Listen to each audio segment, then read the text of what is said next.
सुनीता जी। राधे राधे। महाराज जी, आपका प्रश्न है कि जो यद्यपि आपके लिए लिखा है बट कह रहे हैं कि जो भगवत साक्षात्कार महापुरुष जन होते हैं उनको जैसे वो सब में भगवान को देखते हैं तो किस भावना से देखते हैं, कृष्ण स्वरूप में या उनके बाल स्वरूप में अपने या आराध्य अपने आराध्य में, जो हमें गुरु ने आराध्य का स्वरूप बताया। जैसे हमारे आराध्य देव है नव किशोरी नव किशोर सी प्रिया प्रीतम, 16 वर्ष की अवस्था, अद्भुत सौंदर्य, अद्भुत माधुर्य, दोनों जुगल सरकार का। तो हम जैसे आपके देखें तो आपके हृदय रूपी मंदिर में मेरे प्रिया प्रीतम विराजमान है। हम सब जगह, जैसे गोस्वामी जी कहते सिया राम मैं सब जग जानी, उस सब में सिया राम को देख रहे हैं, ऐसे हम सब में श्यामा श्याम को देखते हैं। चिद चिद लक्षणम सर्वम राधा कृष्ण मयम जगत, चेतन अचेतन सब राधा कृष्ण में है, सब में राधा कृष्ण विराजमान। तो उपासक जिस भाव से उपासना करता है उसको अपने उपास्य देव का वही दर्शन होता है। अब हम देखते हैं नव किशोरी नव किशोर प्रिया प्रीतम, उन्माद पैदा हो जाए, इतने सुंदर हैं हमारे प्रिया प्रीतम, पागलपन चढ़े। अब इसी के तो जी रहे हैं ना, नहीं किसी से कोई मतलब नहीं, तो उन्हीं के बल से हर कदम हम चल पाते हैं, उनकी तरफ उन्हीं के कृपा बल से चल पाते हैं। तो हम अपने भावना में जब देखते हैं तो सब में श्यामा श्याम विराजमान है, नौ किशोरी नौ किशोर। अब जो बाल भाव का उपासक हो बाल भाव का देखेगा, जो जिस भाव का उपासक है वो अपने इष्ट देव को उसी रूप में देखेगा। महाराज जी जैसे लीला करते हुए भी दिखते हैं यहाँ बैठे हुए। लीला करते हुए तो बहुत आगे की बात है। जब भगवत साक्षात्कार हो जाता है, प्रेम में तन्मयता होती है, तो भगवान जब कृपा करते हैं तो अपनी लीला में प्रवेश दे देते हैं। अब वो प्रतिपल भगवान की लीलाओं का दर्शन करता रहता है। जैसे कोई पद आया, बस उसी पद में डूब गया, उसी पद के अर्थ की लीला में चला गया। जैसे मानो आवत श्री वृषभानु दुलारी, रूप राशि अति चतुर शिरोमणि, अंग अंग सुकुमारी।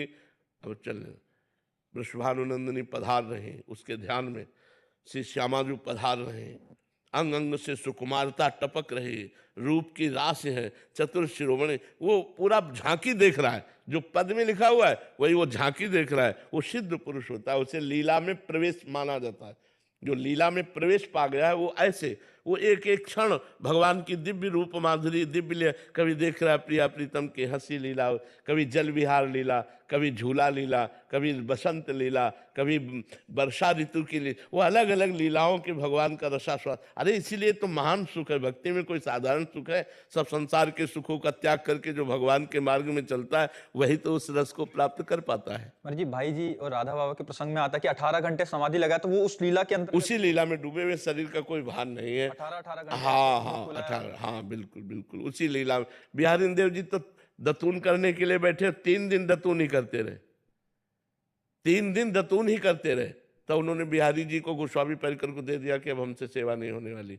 3 दिन हो गए, पर्दे नहीं खोला, अब उनकी लीला में ही डूबे रहे, 3 दिन हो गए। तो ऐसे भगवान की लीलाएं जब चलती, बाहरी आदमी थोड़ी कोई जान पाता है। अब वो बैठे हैं तो तुम्हें तो लगा कि बैठे। एक बार श्री स्वामी हरदास जी यमुना किनारे बैठे हुए थे, तो कोई धनी मानी पुरुष उस समय, आज के 500-600 वर्ष पहले, 1 लाख का इत्र लाया बिहारी जी के लिए, 1 लाख रुपया के इत्र, वो शीशी में बड़ी। अब वो ध्यान में बैठे थे और वो जाके इत्र दे दिया, पूरी शीशी खोली और ऐसे मारी बालू में, ऐसे पूरी बिखेर दी। उसको बड़ा दुख हुआ कि 1 लाख का इत्र लाए और ये बालू में फेंक दिए। तो स्वामी जी ने धीरे से आंख खोली और कहा, जाओ निधिवन राज में बिहारी जी के दर्शन करो। आज्ञा मानकर निधिवन राज में जो ही घुसा तो उसी इत्र की खुशबू, और जब वहां गया तो बिहारी जी पूरे भींजे हुए थे इत्र में। तब वो स्वामी जी के चरणों में आके दंडवत किया कि स्वामी जी हमें क्षमा कीजिए, हमें दोष दृष्टि हो गई थी कि आपने 1 लाख का इत्र बालू में फेंक। बोले तुम नहीं समझते, उस समय होली लीला हो रही थी और संयोग से लालजू पकड़ में आ गए थे और प्यारी जी के पास रंग खत्म हो गया था, तो तुमने इत्र दिया, हमने प्यारी जी को पकड़ा, प्यारी जी ने पूरा इत्र बिहारी जी के ऊपर डाल दिया। अब ये लीला चल रही और बाहर दिखाई दे रहा है कि इत्र जो है बालू में फेंक दिया गया। तो सिद्ध संतों की जो बाहरी लीला होती है वो हमारी समझ में नहीं आएगी, तो आंतरिक लीला की तो बात जाने दो। लीला में प्रवेश बहुत कठिनता से होता है, ऐसे सहज में नहीं हो जाता कि 2-4 वर्ष माला घुमाए लीला प्रवेश हो गया। ये